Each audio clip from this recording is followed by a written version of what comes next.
Hi, today we will, as we said last lesson, we will start seeing some sentences as examples for the verb hacer in the present tense.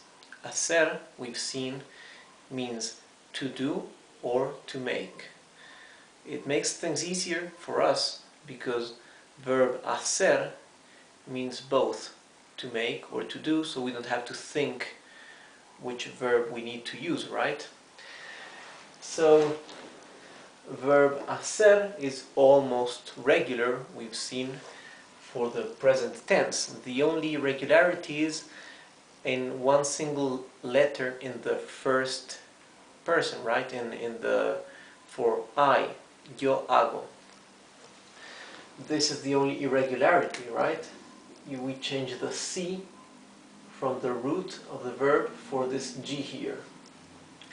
So I've written examples for each of the pronouns, right, using the verb hacer conjugated in the present tense.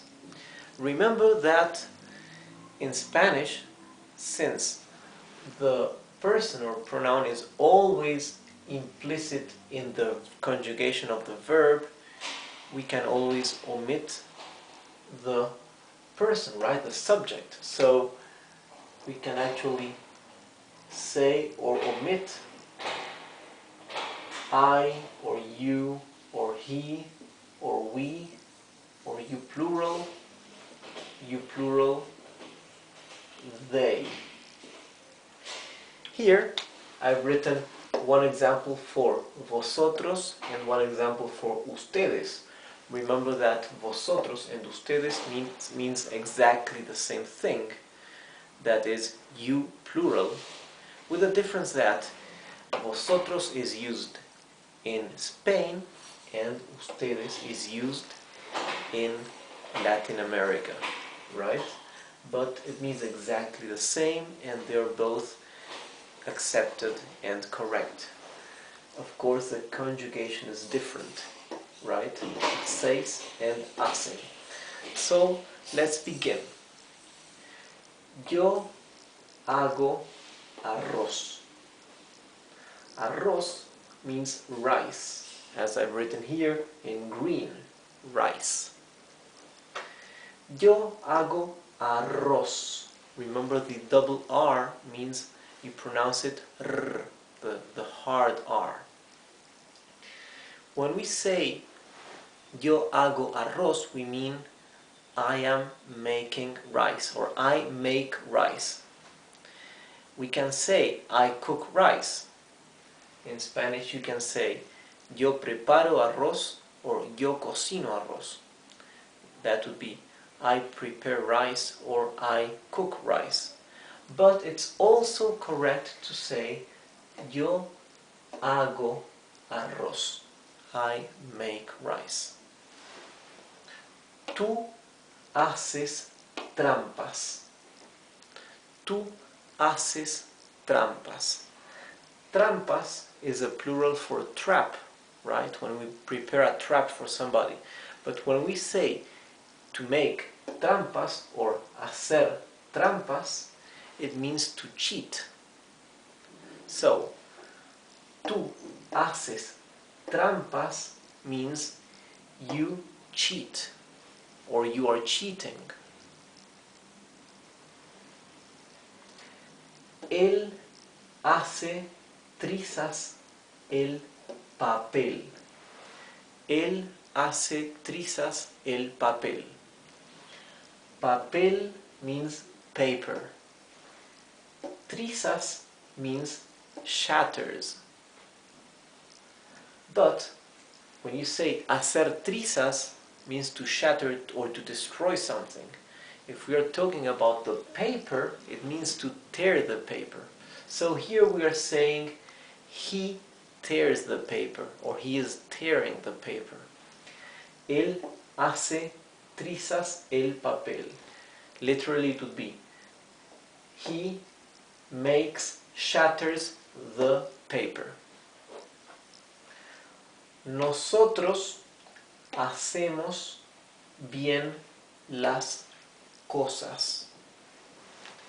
Bien means well. Cosas means things in plural. Of course, it is a feminine noun, so we have a feminine and plural article here in las. So, nosotros hacemos bien las cosas. This means we make or do well the things. That would be, we do things well. It's a statement, we do things well.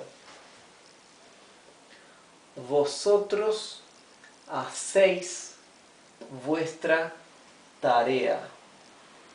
Vuestra is your.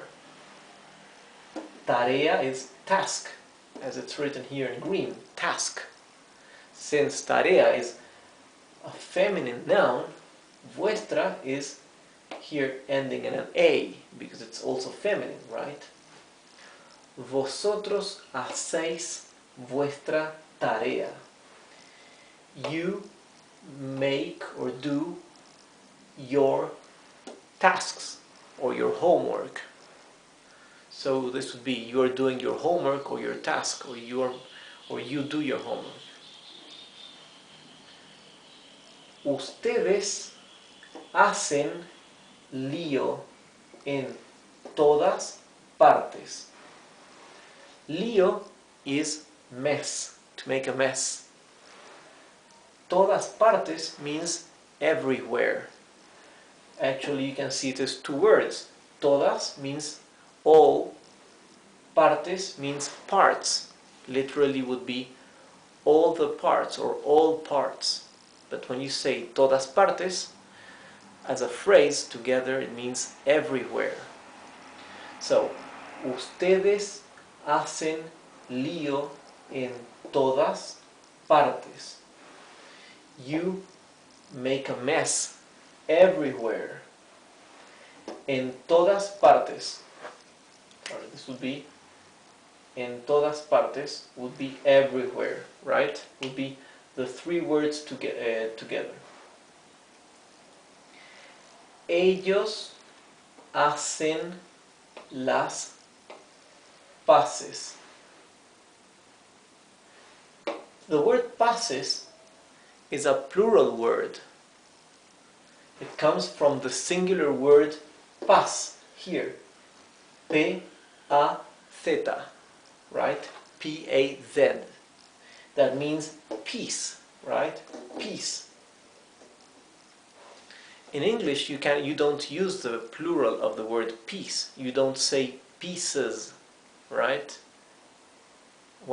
You can say peace when you talk about a piece of something, but when you speak about peace, about world peace, that peace has not got a plural. In Spanish, it does when you use it in this phrase.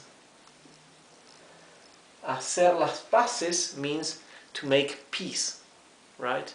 To make peace with somebody. After war, after an argument, after a fight, you make peace. Ellos hacen las paces. They make peace. So this is the end of our 42nd lesson. Check this out. Vosotros, ustedes, you see, I already mentioned, it means the same thing, but here you can see how the conjugation changes, right? It's different. This is what's used in Latin America, this is what's used in Spain for the you plural, okay? So I see you next time. Goodbye.